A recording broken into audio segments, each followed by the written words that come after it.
Okay, so in today's video, we're going to be taking a look at this aircraft here.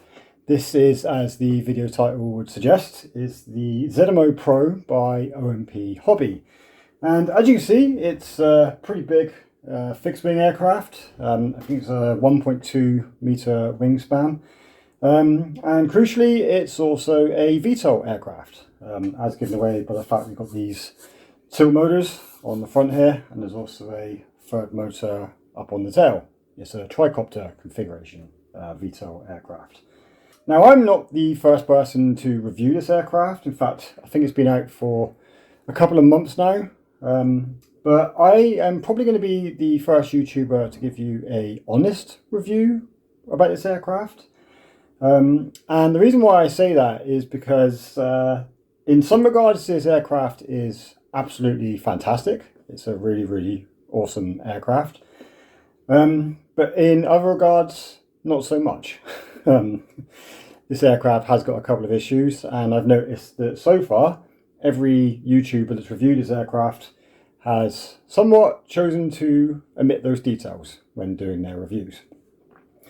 So yeah, this is going to be a pretty comprehensive review of this aircraft. We'll do an unboxing. I'll talk to you a little bit about how I put the aircraft together.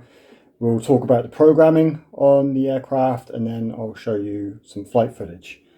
So I need to point out that this aircraft was sent to me for free by OMPHobby, but they've had absolutely no input at all in the content in this video, and in all honesty, they're probably not going to like this video very much after they hear some of the things I have to say. So yeah, anyway, let's now crack on with the video, and we'll start with the unboxing. Okay, so firstly, just to explain, I have written several pages of notes here. So as I'm doing this review, if you see me looking down, that's what I'm going through. Just that there is a lot of information I want to cover in this video, and I wanted to make sure that I didn't forget any. The reason why I'm not going to show you the aircraft live is just because it's way too big for me to practically hold. So what I'll do is I'll squish myself down in the corner, whichever corner it is, and then I'll put up some nice big photos for you to see. Okay, so let's start with the unboxing. And actually that's one of the big selling points of this aircraft, is the fact it comes in an absolutely fantastic box. It comes in this big like heavy duty foam box. I think it's made of the same foam as the aircraft, so like very dense EPP foam. And this box is very much designed to be sort of like a permanent like carry case. It's like a big sort of like Pelican case almost. As you open the box, you see the aircraft then inside, and it's really well laid out and it's really well protected. And yeah, honestly, just the box that this aircraft comes in, if nothing else impresses you about this aircraft, I think you should be impressed with the box, because they clearly put a lot of thought in it. But anyway, so talk about what you get in the box. So obviously you get the aircraft, and the aircraft is in 3 parts. So the first thing you see is, I think it's the right wing, and then lift it out, you then get the left wing, and then underneath that you then get the fuselage. The fuselage is basically already pre-assembled. The tail boom is there, the VTOL's installed, the tail motor, it's all basically put together. And in terms of actually putting the aircraft together, all you have to do is connect the wings to the fuselage and then kind of lock them in place with a couple of little like locking tabs, which I'll show you in a minute. And that's basically it. It's very quick and easy to put this aircraft together. Also in the box, didn't get a whole lot in my kit. I've got the, I think it's the ARF kit. They do some more advanced kits which come with like remote controllers and things. I didn't have any of that. So my kit just came with the aircraft. It also comes with a battery, and this is quite a big battery. It's a 5,100 milliamp 4S lithium ion battery. It's a big chunky battery, which should give you lots and lots of flight time. And also in the box, it came with, on the front of the aircraft, there's like a little faceplate with a hole for a camera in. In the box, I also had a second alternative faceplate that I could use if you wanted to use like a GoPro or something installed up in the nose. In addition to that, you also get the manual. The manual is it's okay. It's not the best manual in the world. It is a bit confusing in a lot of places, but one thing I will give it kudos for is towards the back of the manual, it gives you lots of information about setting up the various serial ports. which is very useful because you will need to do that when you're installing the receiver and also the FPV gear. On the note of the receiver and the FPV gear, so this aircraft does come with a flight controller pre-installed and it's already wired up. But the only things you obviously would need to add is the receiver and FPV gear, and OMPHobby does provide you with the exact wires that you need to do that.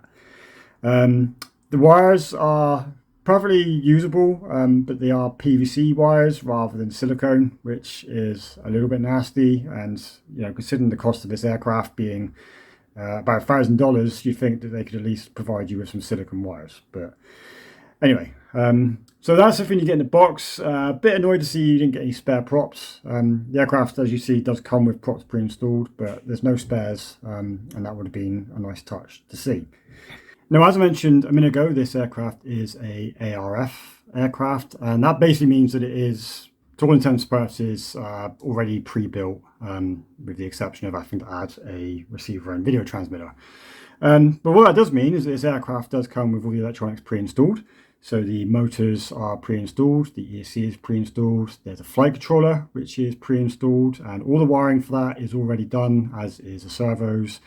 And this aircraft also comes with a GPS and also a airspeed sensor, which you can see mounted up on top of the fuselage here. And this has already been pre-set up. It's all wired up and everything's done, ready for you to go.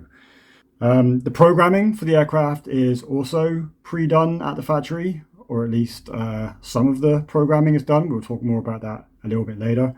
But yeah, in general, this aircraft is sort of designed to be pretty much ready to fly with very minimal effort. I think that's very much what OMPHobby is going for. They want you to be able to just buy this aircraft and just throw in a receiver and FPV gear and then be able to fly it without it causing you too much of an issue. This is now a good opportunity to talk to you a little bit about the programming on the aircraft in a little bit more detail.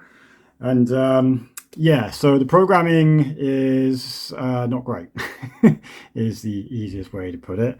It is true that OMPHobby has done most of the programming on this aircraft. Programming a VTOL is a little bit complicated, so it's good that they've done the majority of the programming. The problem, though, is that for some reason OMPHobby have decided to come up with a custom kind of firmware. A result of them doing that is they've basically removed a lot of the firmware options that you would normally have. It's a bit complicated to explain, but to give you an example, on my other RD Pilot aircraft, like my other VTOL aircraft, one of the sort of the basic settings that you would program in would be the pre-arm safety settings. And the reason why you have pre-arm safety settings is to make sure that you can arm the aircraft and then try and fly it if there's a problem with the aircraft. And an example would be if maybe the aircraft hasn't got a GPS lock, or maybe the compass isn't working, or maybe there's a problem with the radio. It could be any one of a number of different things. And the aircraft would refuse to arm if those settings were in place until those conditions were met. Now OMPHobby, with their programming, they've got all of the pre-arm checks disabled, which means that as soon as you plug the battery into the aircraft, you can arm it regardless of whether it's got a GPS lock or not, and you can fly it regardless whether it's got a GPS lock or not. And that's a really bad idea, because potentially that could mean that you could take off with no GPS lock. You could then fly it a mile away, at which point it might then get a GPS lock. It record that location as being the home location. You could then fly it back towards you. Then hypothetically, I don't know, something goes wrong with your radio and the aircraft goes into failsafe. Rather than come and land beside you, it's now going to fly away to that remote distant spot a mile away. And, if that location's over the sea, for example, you're not getting your aircraft back.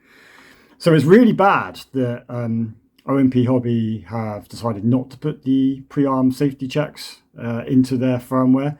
But what makes it worse is because of the way they've done the firmware, you can't add them in yourself either.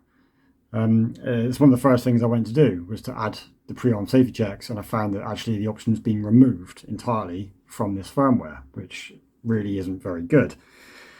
And also on the note of firmware, so the OSD, no idea why OMPHobby have done this, but they've programmed in a OSD kind of layout for you. It's not a very good OSD. It's a bit of a mess. It's not well laid out, and it's missing a couple of key features. But you're basically stuck with that OSD because OMPHobby have removed the option for you to customize the OSD yourself. You have to use the OSD they provide you. There's no way for you to change it. And it just leaves you wondering the question, why? Why have OMPHobby done this? Like, just the firmware, they've made it really difficult for people to kind of work with. And they've removed sort of some very basic kind of key functionality, which is just really, really strange. So we'll talk a little bit about connecting the aircraft to the computer as well, before you even sort of get a chance to connect to Mission Planner.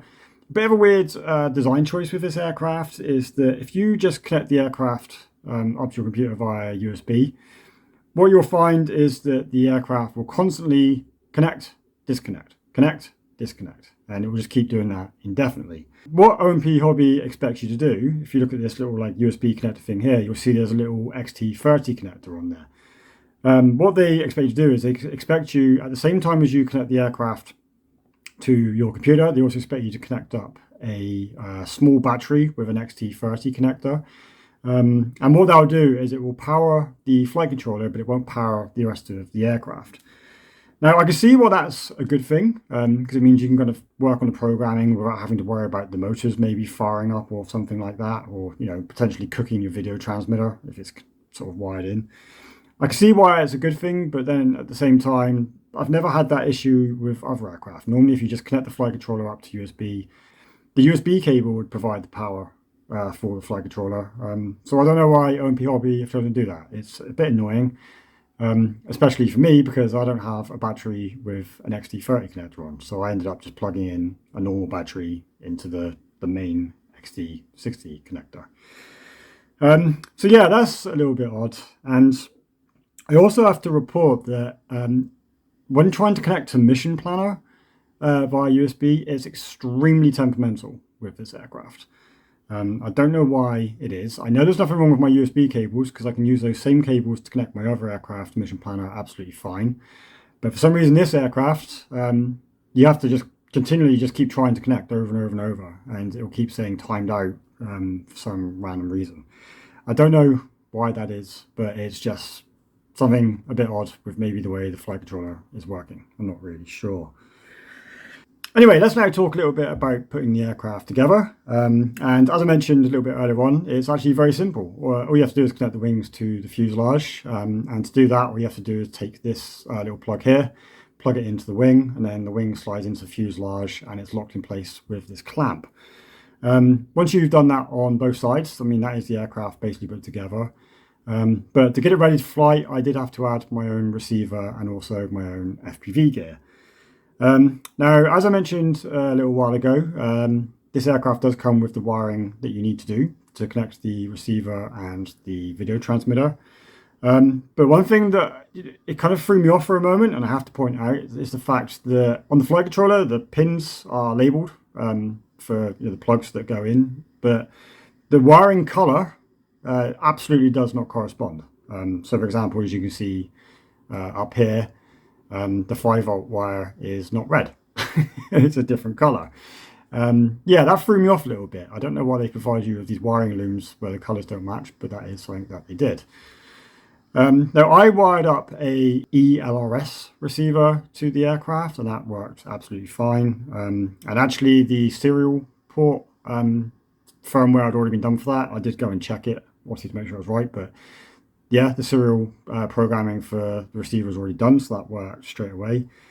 And then for the video transmitter, so I fly with Walksnail HD FPV, as some of you may have seen. Now, this aircraft is... it does say that it's compatible with Walksnail HD FPV, but it's very clearly designed for DJI. Down in the battery compartment here, you'll see this little metal plate, like bracket kind of thing. And that's connected to a heatsink on the underside of the aircraft, which is a nice little touch. But this little bracket is entirely designed to hold the DJI, I think it's the O3 air unit. And it's not designed to hold any other video transmitter at all. Which obviously isn't great. They don't provide you with any mounting holes or anywhere to add, like, I don't know, a cable tie or anything like that. So if you're using any other video transmitter other than the DJI O3 Air unit, just like I found, it's quite difficult to install your video transmitter. Now, what I did, I was using the Walksnail V1 video transmitter. It turned out that if you removed this little bracket on the end of the mount kind of thing, that would reveal like these little like threaded holes. I found that I could then secure my video transmitter to the bracket through one of those holes with just a screw. I could only secure the video transmitter in place with one screw, which wasn't ideal. But actually it worked because that held the video transmitter down enough that it was pressing against the metal plate, and that meant that, you know, during flight the heat from the video transmitter went into the metal plate and then down into the heatsink, which helped to keep the video transmitter cool. So yeah, installing the video transmitter was a bit of a pain, and also so was installing the camera, because I wanted to make sure that the video transmitter had plenty of cooling. On the front of the aircraft, I removed the original faceplate that the aircraft came with and replaced it with this metal one, simply because this one's got like an air intake to help a little bit of airflow get into the fuselage over the video transmitter. But for reasons that I don't understand, the hole for the FPV camera on this second metal plate is bigger than the hole in the original plate, and it was too big for my FPV camera. So what I did is I just 3D printed a little bracket to kind of hold the camera in place, and I just secured it in place with a bit of mounting putty. And that worked absolutely fine. But yeah, it was a little bit annoying that that was the way that it came set up. Other than that, I mean, the aircraft was basically ready to go. When I put the battery in the aircraft, I found that it was just a little bit tail heavy, and that was with the battery pushed as far forward as it would go. So I did just have to add a little bit of weight in the nose. I just grabbed a bundle of coins, stuffed them in the nose, and then that helped me to get the CG just right. And just so you know, the CG mark is, I'll put a picture up here, these little ridges in the fuselage, that shows where the CG mark is. So yeah, that was the aircraft basically ready to fly. But this is where I now need to talk a little bit about some of the issues that this aircraft has. So before flying this aircraft, I joined a Facebook group which is dedicated to the ZMO Pro and also the original ZMO aircraft. And straight away, I was a little bit horrified to see that most of the posts on that Facebook group were basically talking about crashes. I scrolled through, you know, the posts going back, you know, a good 6 months, maybe a year, and the vast majority of the posts on there were talking about firmware issues, and about crashes, and about the aircraft just doing very weird and unexpected things. This is obviously a little bit concerning to see. So I then took the time to, you know, step off of Facebook, go onto Google, go onto YouTube, do a little bit of sort of hunting around. And that's when I found that actually, yeah, a lot of people are reporting very similar things, that there's basically a lot of problems with the firmware. It seems to be that, for the most part, the aircraft itself, like the construction of the aircraft, is sort of widely regarded as being quite good. There's one or two people that reported some mechanical failures here and there, but I think they are fairly rare. I mean, a mechanical issue can happen on any aircraft. But yeah, I think in general, the construction of the aircraft is not in question here. I think the aircraft is, you know, very well built. The issue seems to be the firmware. It doesn't seem to be very good. Now, some of the things that I saw people reporting is that when you're trying to transition the aircraft from like takeoff mode as a quadcopter or a tricopter, and trying to transition it into fixed wing mode, inexplicably the aircraft would enter a nosedive, or it would just do a hard roll to one side and fall out of the sky, resulting in crashes, which obviously isn't good. I also saw people talking about weird things like the flight modes just inexplicably changing as you're flying, without even touching a switch on your radio. Just the flight modes would change at random intervals, which is obviously a little bit concerning. Now, all in all, this got me a little bit apprehensive about whether I actually wanted to try and fly this aircraft, because it's a very big aircraft and it's a very heavy aircraft. I'm not entirely sure off the top of my head what the weight is. I'll put it on the screen somewhere if I manage to figure it out. But it's very big, it's a very heavy aircraft, it's also quite a powerful aircraft, and it's also a very expensive aircraft. So that made me very apprehensive about whether I actually wanted to try and fly it or not. As a general rule of thumb, if I don't feel sort of safe, or if I don't feel like the aircraft is going to be reliable, I won't fly it. So for that reason, I kind of delayed maidening this aircraft, and instead I actually got hold of OMPHobby, and I just asked them, what version of firmware is on this aircraft, and is it any good, and is it reliable? And OMPHobby, the person I was speaking to there, they got back to me and they kind of acknowledged, I think, that some of the earlier firmware had been a little bit buggy. But I was told that my aircraft has got the absolute newest version of firmware on it, and this firmware is great and there's no problems with it, and that I should just get out there and fly it and enjoy the aircraft. They also told me they had no intentions of bringing out any newer firmware. So yeah, that left me sort of not necessarily feeling all that reassured, but ultimately I did decide that I would fly the aircraft, but I did put it off for a while. Now, before obviously going out and flying the aircraft, I did just do some testing at home. I just wanted to obviously check that, like, my radio set up properly and my switches were set up properly, make sure the control surfaces move correctly, etc. And it was whilst doing that I encountered a worrying problem. So what you're going to see in this video here is the motors are in the upright position because that's the aircraft basically in sort of its takeoff configuration. And then what happens is I flick a switch on my radio, which will then cause those motors to tilt forwards. That would be simulating the aircraft transitioning into a fixed wing mode. But instead what you're seeing is that those motors, or those tilt servos, are shaking erratically and spontaneously, and it doesn't look very good, and it doesn't sound very good either. And it wasn't a one-off issue either. I was able to repeat this multiple times, and I got hold of OMPHobby and I sent them these video clips and said to them, what's going on here? Why is my aircraft shaking like crazy? And they, I don't think they really knew, but they basically told me, like, go outside and test it. Maybe the GPS signal isn't good enough, which is a very weird thing to kind of reply with. So yeah, I ended up putting off the maiden for quite a few weeks. Admittedly, I was just waiting for good weather. Everything I read online suggested this aircraft is very sensitive to flying in the wind. You're much more likely to have a successful flight if you fly in very calm wind. So that's what I've been waiting for. I was waiting for just a nice calm day, so I could go out and I could test the aircraft and, hopefully have some success. So eventually I did get a nice day. I got a day, I flew in the evening actually. Got a lovely calm evening where the wind was only blowing sort of like 2 or 3 miles per hour. It's just nice, calm, warm, sort of summer's evening. Basically the perfect conditions to do a flight. Now I ended up actually flying the aircraft twice, although I can only show you footage from the second flight because the first flight I actually forgot to put an SD card in my goggles. So I didn't get a DVR recording from that. My friend did film the flight on his phone. I'll show you that in a bit, but for the time being we'll just concentrate on the second flight because that is the one that I managed to record. So the takeoff was actually really good. I was actually really impressed. As the aircraft started to climb, it was actually incredibly stable. It didn't waggle at all, which was very impressive to see.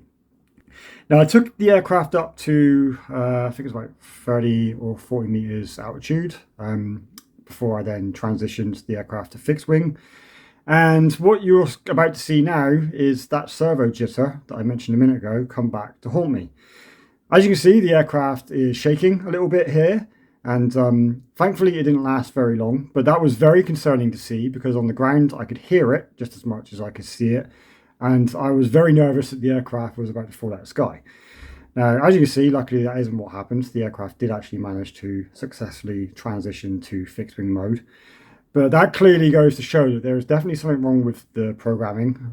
It's nothing to do with having a GPS signal, which is, what OMPHobby was trying to suggest. There's something very weird going on either with the firmware or, potentially with the servos. Like, could be a mechanical issue. I'm not sure, but that certainly got my heart racing, seeing the aircraft kind of shake like that. So, thankfully, as you see, the aircraft did transition to fixed wing mode, and I was then able to fly it for a bit. And the aircraft kind of flew okay, but again, I encountered some weird issues. For a start, I found that the aircraft just constantly wanted to kind of turn to the left a little bit.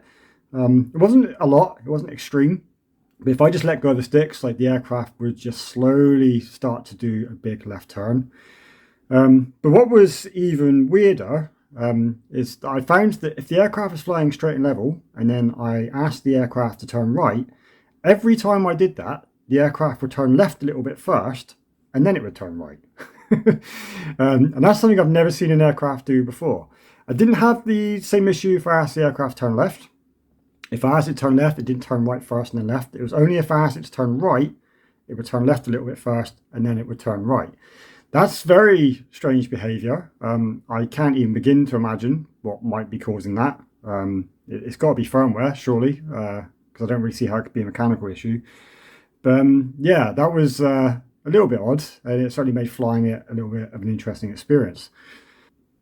Now, I mentioned a few minutes ago that when I was reading online about some of the issues that people were having with this aircraft, one of the issues that a few people reported was that the flight mode would randomly change completely of its own accord. And that is something that happened to me, only happened to me on one occasion. And what happened was the aircraft just spontaneously went into return to home. Now, at the time, I thought what had happened was that maybe the aircraft had fail-safed, and maybe it had lost signal, and that's why it went into return to home. But actually, once I was back home and I reviewed the DVR, I saw that wasn't the case. At no point did the signal go low enough to trigger a fail-safe. So yeah, apparently the aircraft just quite randomly decided to change flight modes and go into return home. Now that wasn't a problem, and I was able to flick back out of that mode just by flicking a switch on my radio. But it certainly is another thing that's just a little bit concerning to see, and certainly, again, indicates that there's something very strange going on with the firmware on this aircraft. Now, just to add just a little bit more weirdness to this flight, at the end of the flight, I did ask the aircraft to go into return home, and because of the way the programming's done, and because of the fact this is a VTOL, when you ask the aircraft to go into return home, it should fly back to you and then transition back to the quadcopter mode, and then it should land basically at your feet. But that's not what happened, because of course it's not. So the aircraft was, I think it was a couple hundred meters away, activated return to home. The aircraft straight away turned around and it flew back towards home. And then it flew past home. It didn't stop and transition into a VTOL like it should do. It flew past home and it then started flying in circles, which is very odd. And when I say it's flying in circles, I don't mean that it was loitering overhead. It wasn't doing a circle sort of directly above me. Instead, it was doing circles in front of me, which is very odd to see. The aircraft wasn't sort of wandering off randomly or anything like that. The circles it was doing seemed to be sort of very controlled. But I don't know why it was doing it. Now, at this time on the OSD, a weird message did appear for a few seconds. I can't remember exactly what it said now, but I'll make sure you can see it on the screen here. And I don't know what that message means, but I'm guessing that whatever that message was alluring to, that is what was stopping the aircraft from, transitioning to VTOL and doing a landing. Now this circling kind of activity you're seeing here, this lasted for quite a while. I did cancel return home and then try reactivating it again to see if I could get the aircraft to land. But in the end, because I was starting to get quite nervous, what I ended up doing was I just transitioned the aircraft back into Q loiter mode. That's the kind of position hold mode that the aircraft took off in. And then once I had it in that mode, I then basically tried to manually land the aircraft myself. Now, even this didn't work especially well, because of course it didn't. What I found happened was that I was able to bring the aircraft back towards me to a certain amount. I think I managed to get the aircraft into about 70 meters away. But once it reached that point, the aircraft just wouldn't move any closer to home. I don't know why that was. The aircraft wouldn't move left, it wouldn't move right, it wouldn't move forward, it wouldn't move backwards. The aircraft just randomly chose a random spot about 70 meters away where it was going to hover, and that's where it was going to stay. Now, luckily, I still had throttle control at that point, so I just reduced the throttle, and the aircraft did then very slowly descend down until it touched the ground. And then I was able to disarm. So that was not exactly a great flight. I mean, I'm glad the aircraft managed to, make it back in one piece. But yeah, there was clearly something, very, very wrong with the firmware on this aircraft, and that really did get my heart pounding. Now, I just wanted to talk quickly about the first flight that I did with this aircraft. Now, as I mentioned previously, I don't have any onboard footage from that, but I do have my friend's phone footage that he recorded. On that flight, I mean, the aircraft took off absolutely fine. It also transitioned absolutely fine. I didn't see any weird jittering on that first flight as it transitioned. And it also managed to do a return home landing. Now, the return home on that first occasion still wasn't flawless. When I first activated it, the aircraft did do the weird kind of circling bit. I think it did sort of 2 or 3 laps of circling. But then whatever issue it had, it managed to get over that because it then did finally transition to quadcopter mode.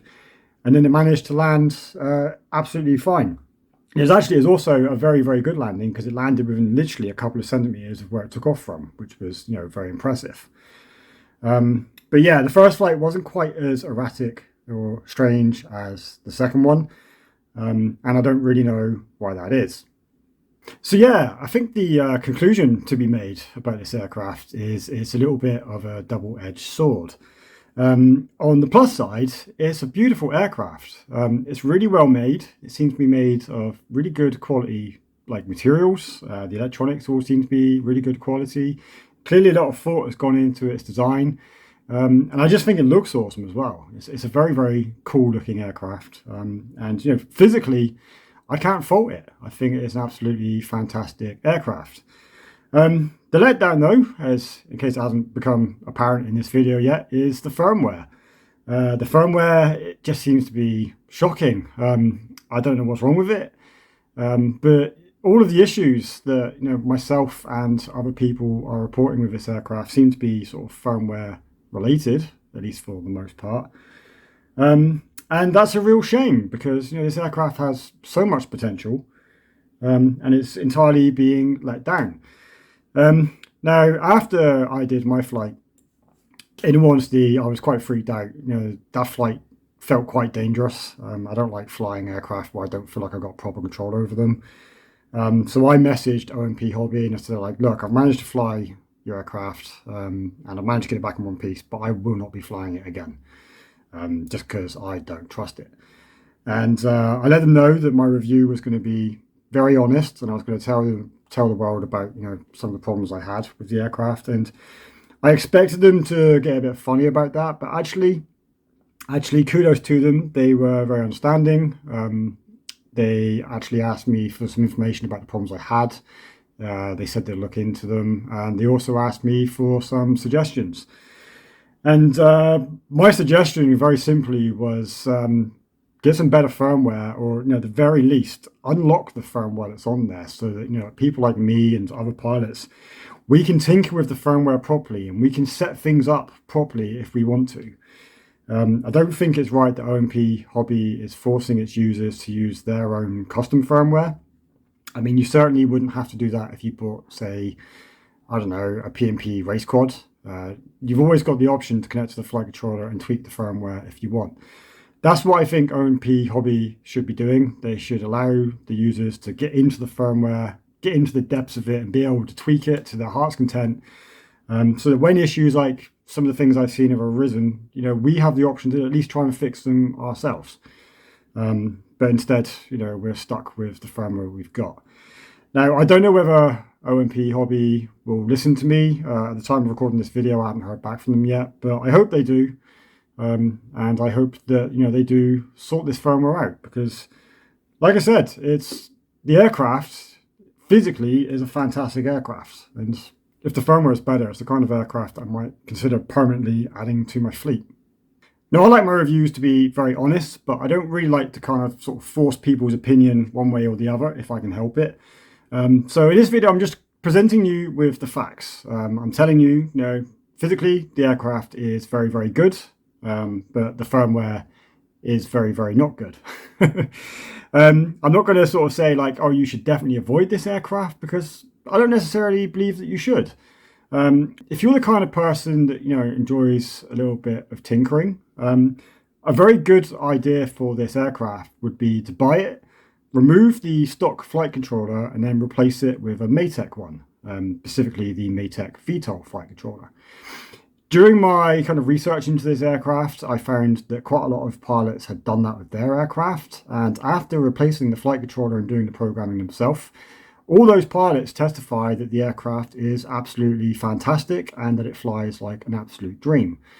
Now, obviously, if you want to do that route, you are going to have to pay a little bit more money. Buying the flight controller is an extra sort of like $50, $60 on top of the price of the aircraft. But I mean, if you're the kind of person that sort of has $1,000 knocking around to be buying this aircraft in the first place, then I'm sure you won't be upset about spending another $50. So yeah, I think my conclusion for this video, as I said a few minutes ago, is this aircraft is a bit of a double-edged sword. Very, very good physical aircraft, very good quality, very nicely made, very nicely designed, very good looking aircraft. But the firmware certainly needs a lot of work. I'll leave it up to you to decide for yourself what you think of this aircraft. It doesn't really bother me one way or the other, whether you like it or not. I'm not putting any affiliate links for this video, and I've probably already upset OMPHobby by posting this review anyway, so I probably won't hear from them again in the future anyway. But like I said, I want my reviews to be truthful, and that is what I've tried to do in this video here. Anyway, I have basically run out of things to say now. That's kind of become my catchphrase for my videos, isn't it? But it's true, I have kind of run out of things to say now, so all I can do now is say thank you for watching this video. As always, if you enjoyed watching it, please do give it a like, and I will catch you in the next video. Thanks for watching, guys. Cheers. Bye.